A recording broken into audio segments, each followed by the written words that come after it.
Hi, David with Discover Florida Tours here to show you more of my home county, Pinellas County on the sun coast of Florida. Today we're exploring Wall Springs Park, then we'll find a unique spot for lunch in downtown Tarpon Springs. This being a Discover Florida Tours video, I will of course be giving you lots of information about these places that I think is interesting, and hopefully you will too. Let's check it out.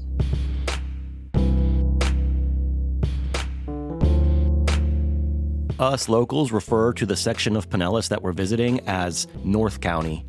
Pinellas is a long county, sprawled out along Florida's Gulf Coast. It's about 40 miles between the southern tip of Pinellas at Fort DeSoto to the sponge docks at Tarpon Springs, where we're going. At its widest, Pinellas County is only 15 miles across, and so with over 1 million residents and a density of almost 3,500 people per square mile, Pinellas is on record as the most densely populated county in Florida. Our local tourism bureau advertises that we have 35 miles of white sand beaches. And it's true, our beaches here are high quality, but I was surprised to learn that if you add up all the inlets and islands, Pinellas has almost 600 miles of total coastline. We have a terrific county park system, which I used to be employed by, and so despite the number of people, there are still quite a few natural areas to explore. Our first destination today is Wall Springs Park, which I last visited in 2017 as a Pinellas County Park Ranger. Wall Springs Park has changed a lot since 2017, and from what I can tell, for the better. The land was first purchased from the state of Florida in 1876 by a hard-scrabble pioneer, Charles Wall. Everyone in Pinellas was hard-scrabbling back then because there was no air conditioning and no mosquito control. But what made this place livable for Charles Wall was a beautiful cold spring pumping clean, fresh water from deep below ground to the surface. Not only did the spring provide naturally filtered water for drinking, bathing, and laundry, but before long, Charles Wall was promoting it as a source of health and wellness. Check out this article about a future mayor of St. Pete, A.C. Fiel, extolling the healing powers of these waters. Wonderful curative waters. Mr. Fiel stated to the Times that he himself, while there, saw a man meet with a terrible accident which cost him an eye, literally lost the eyeball, and that recovering the lost organ, he replaced it in the socket, immersed his head in the spring, and was instantly able to see as well as ever. A very extraordinary incident, but Florida has some very extraordinary springs, and Mr. Fiel's statement, of course, cannot be doubted. Wow, that's some great water. Thanks a lot, Mayor Fiel. As a side note, A.C. Fiel outbid my great-grandfather to be on the first commercial airline flight in world history, which flew from Pinellas County to Hillsborough in 1914. In 1927, the Wall family sold the land, and the new owners renamed it Health Springs. In 1949, the spring was sold again, this time to the Cullen family, who eventually closed it to the public due to high insurance premiums and liability concerns. The county began acquiring the land in 1988, and today it is a Pinellas County park open to the public. They don't let you swim in the spring, so that's a bummer. I got to when I was a ranger, but don't tell anyone. These springs flow from deep underwater caves. You can see that this one opens up down there under those limestone slabs. Florida has a lot of these springs. The physical weight of the land is squeezing out the permanently saturated limestone bedrock like a sponge. See my Rainbow River video for more on how these springs work. The discharge from Wall Springs flows out into Boggy Bayou and then on into the America and Mexico Friendship Gulf. As the fresh water from the springs transitions to salt, you get the mangles. It's not a new disease, it's the name of an ecosystem dominated by mangrove trees. Mangrove trees can grow in fresh or salt water, but it's their salt tolerance that allows them to dominate in these transition zones. The mangles is a fantastic ecosystem worthy of its own long video. Their roots filter the water and provide habitat for oysters and other mollusks. They provide a breeding ground for fish, and they protect the coast from erosion and storm surge from hurricanes. The white mangroves were flowering while we visited Wall Springs, and these are a top target for honeybees. Mangrove honey is one of the most common types of local honey around here, and mangroves are a protected species, so it's great to see so many thriving here at Wall Springs Park. The park also features wide pathways and several fishing and observation platforms that extend out over the water.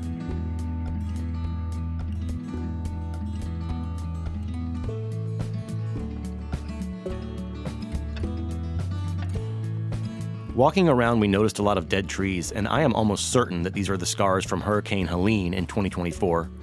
Pinellas County experienced the highest storm surge of the last 100 years, and this whole area was certainly inundated with salt water. Some trees can take it. The mangroves have mechanisms for getting rid of salt, but the pine trees were caught unprepared. One of the newest features at Wall Springs is this giant observation tower. There was a great view from the top, but the thing I kept wondering was where they found all these giant tree trunk-sized posts. There's a whole lot of these huge posts. They must have come from massive trees.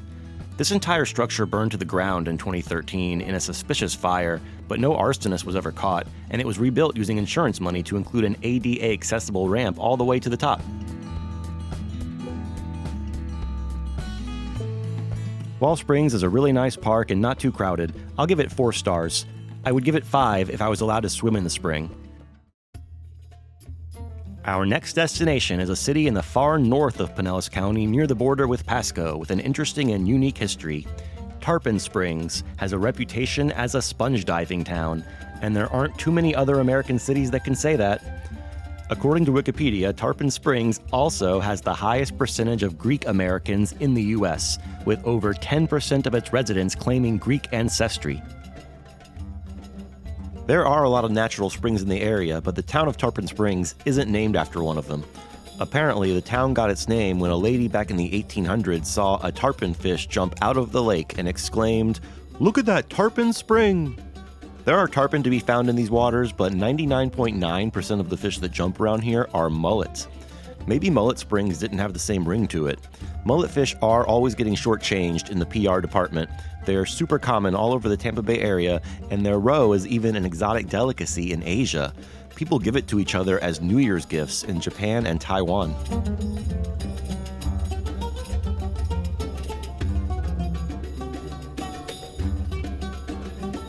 Incorporated in 1887, Tarpon Springs is actually Pinellas County's oldest city.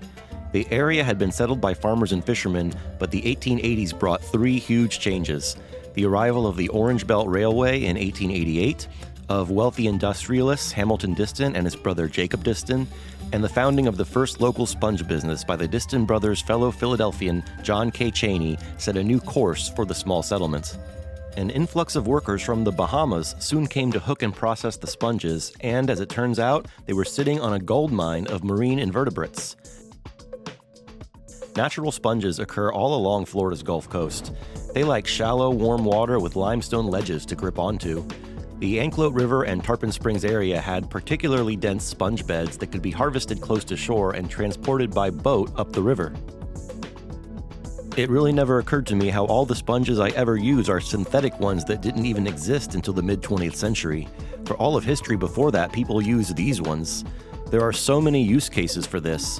Washing dishes, cleaning your body, patting out your helmet, applying your makeup, arts and crafts, medical uses, and multiple sources I read even listed discreet contraceptive among the many wonders of the natural sponge. Sponge diving in the Mediterranean Sea goes back thousands of years. Everybody knew the Greeks were the best sponge divers, and so in 1905, local business owners began recruiting Greek spongers from the Saronic Islands to come to Florida. They were followed by even more Greeks from the Dodecanese Islands. Both groups brought their culture, as well as the latest sponge diving technology and techniques. Before long, Tarpon Springs had become the biggest sponge market in the USA, bringing in millions of dollars in revenue. A red tide in 1947 wiped out the sponge fields and drove many of the sponge divers out of business. The fields have recovered since then, but the heyday of the sponge diver was over. There is still an active sponge diving industry in Tarpon Springs. The sponge docks are still a place where real fishermen go to work every day, but it's a modest business compared to tourism now. Greek culture is still everywhere in Tarpon Springs. Dodecanese Boulevard is the name of the main street that passes by the sponge docks, and there are a ton of excellent places to find authentic Greek cuisine. The big one is called Hella's. Hella's has been in business for over 50 years and has a big restaurant on Dodecanese Boulevard and an attached bakery and sweet shop. They have a commercial bakery around the corner and ship breads and pastries all over Tampa Bay. My wife and I ate at Hella's the last time we visited Tarpon Springs, and so today we thought we'd try something off the main drag and down one of the side streets. We found a place called Costa's. I was looking for the place that local Greek grandparents would go for lunch, and I think we found it. Costa's has more of a diner vibe. I was hungry, so I ate the salad and the avgolemano soup before I could take any pictures. They had a really good homemade spanakopita, and I went for it and tried a local Greek specialty that I've never had, blackened octopus. My wife reminded me how smart octopuses are, so I felt a little bad for eating it, but the taste reminded me of lobster. It was slightly sweet and dripping with butter and lemon. Sorry, octopodes, you're delicious, but I probably won't eat it again anytime soon. After lunch, we drove by the Jacob Diston house. Jacob was an heir to one of the largest manufacturing fortunes in America, and by all accounts, he could have lived anywhere, but he chose Tarpon Springs as the place to spend most of his time. Jacob bankrolled lots of local improvements, including the first electric power plant in Pinellas County. And after all that, we went to nearby Anclote River Park to see a Tocobaga Indian mound there. We even dipped in the water, but the mound was not in the best state of preservation, not like at the Jungle Prada site, which still has all the big seashells used to build the mound sitting right there on the surface. One day I'll have to tell you all about that, but in the meantime, thanks for coming on this trip with us to Wall Springs and Tarpon Springs. If you watched until the end, don't forget to take a moment to like and subscribe, check out my other videos about Florida history, and thanks for discovering Florida with us.